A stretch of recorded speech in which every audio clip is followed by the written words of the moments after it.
What's up, Taiwan? Good morning. I'm Erika Liu with 10 minutes of news from here in Taiwan and around the world. U.S. President Joe Biden has announced an immediate ban on all Russian oil, gas, and coal imports into the United States. The United Kingdom also announced an end to all Russian oil imports by the end of the year. It's all part of a push to weaken Russia's economy.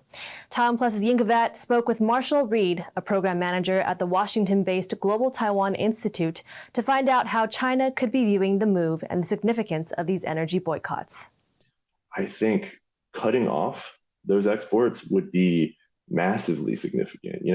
I think the U.S. cutting off its exports or its imports from Russia is not necessarily massive for Russia, but I think it sends a strong signal to the EU countries, particularly the EU countries that have a very strong reliance on Russian natural gas, that this is the next step.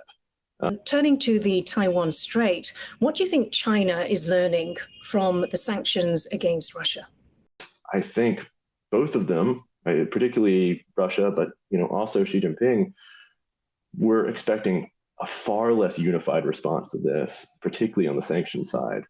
And for a Chinese regime that has tied so much of its legitimacy to economic development, continued economic growth, seeing what's happening with Russia has got to be a bit of a shock and a cause for alarm.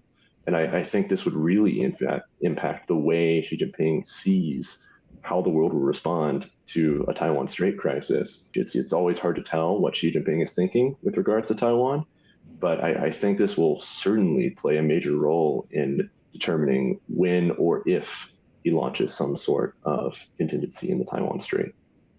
Are there steps China is already taking to protect itself in this situation?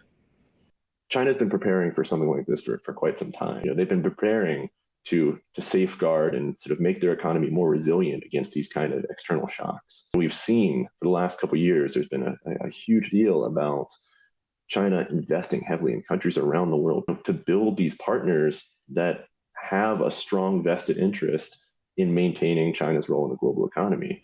So I think this is a key step to protecting themselves from these kind of unified sanctions, where I'm sure there would be a major response from an invasion of Taiwan.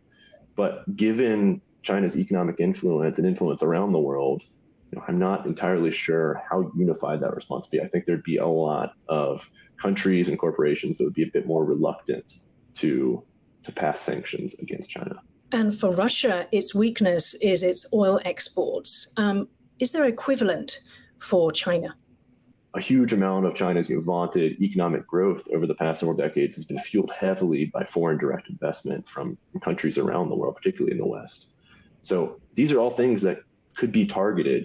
Their energy sector as well. They still rely very heavily on imported gas and resources. So China may not have the same single vulnerability that Russia has, but I think they'd still be very vulnerable to these kind of unified sanctions. An elementary school in southern Taiwan is teaming up with Ukrainian expatriates to gather essential supplies to send to Ukraine. In just a few days, Yancheng Elementary School's donation drive has received over 4 tons of necessities like food, clothing, and diapers. The school expects to ship everything to Poland on Saturday. From there, the supplies will go across the border to a university near Ukraine's capital, Kyiv, for distribution to those in need. The elementary school's principal, Chen Zhaozhi, previously worked in Ukraine as a Chinese language instructor. He moved back to Taiwan with his Ukrainian wife 6 years ago, but Ukraine remains close to his heart. Chen says this first aid shipment won't be the last. 然后确定品项，我们再发布新闻，告诉大家第二批需要什么东西。 Taiwanese actress and singer Barbie has remarried less than 5 months after getting divorced. The surprise nuptials come after Xu, also known as Big S, rekindled an old romance with South Korean musician Koo Jin-yup. The pair previously dated for about a year 2 decades ago, when Koo was in Taiwan with the music duo Clan. Xu later married Chinese businessman Wang Xiaofei in 2010, but they announced their divorce last November. Koo says as soon as he heard the news, he dug out Xu's old phone number and the two reconnected. The new groom arrived in Taiwan on Wednesday morning for a 2-month stay.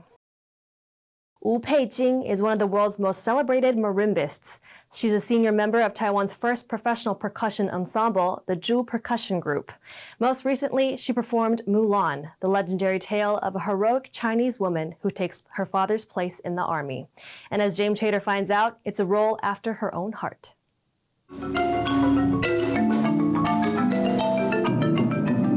With 3 sticks in each hand, this marimba playing Mulan dramatizes an internal battle between love of family and duty to country.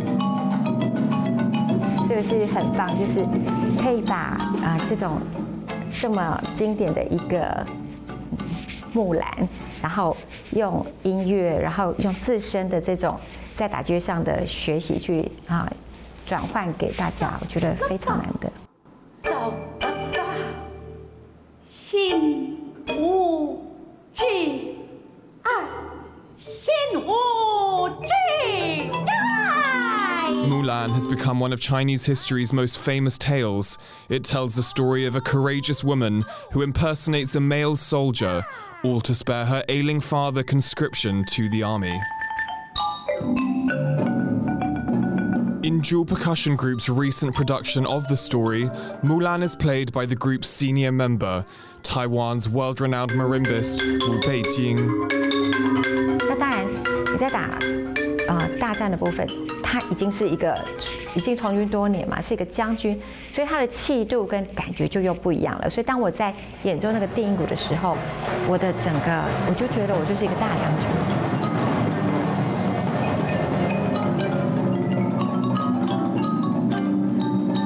Wu Peijing has established herself as one of the world's leading marimbists. She's best known for her 6-mallet technique, where 3 sticks are held in each hand.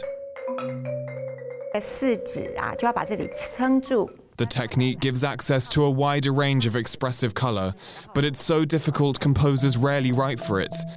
所以可以。 And there's a reason it's attempted by just a few. 那我的手很小，这个要把它握得很稳，其实不容易，所以就不断的尝试。那这个过程里边呢，其实经常我们的手就会摩擦、起水泡等等。可是练习就要经常的能够忍着这种一点点的这种痛苦，然后继续练，要很有毅力就是了。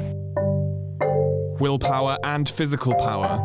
To train her hands to endure hours-long performances, Wu Peijing took up yoga and even Thai boxing. But once mastered, the sonic potential of the instrument comes through. 所有的演出里面，我只有1场自己没有边哭边演，其他几乎每一场都会一直就是在演出当下，你根本在台上就哭了。 And how do you face those moments when you feel overcome by emotion when you're on stage? 我一直觉得这是音乐的演奏非常珍贵的，就是真情流露。所以当这个音乐的要呈现的感觉跟那个内在的达到一个契合的感觉，就让它流泻出来，我觉得很棒。其实就是说，你如果没有那样的感受的话，或者是你没有感动的话，其实观众也不会感动的。 But more than that, performing Mulan has reminded Wu Peijing of her own perseverance throughout her career, and in particular, a near career-ending injury to her hand. For months, she even relied on friends to feed her. 然后去拿，根本没办法拿琴棒，慢慢的力量再重新建立，然后再又到那么灵活，这个就是要毅力支撑，要强大的毅力，对。然后这是我觉得。 就是这种木兰的精神吧。A fitting role for this resilient musician. James Rayner, Maggie May, and James Chater for TaiwanPlus. Thank you for watching What's Up Taiwan. I'm Erika Liu. Remember to download the TaiwanPlus app for more stories from Taiwan and around the world. Finally, today we leave you with images of the Northern Lights in Sweden. Have a great day. Take care and see you next time.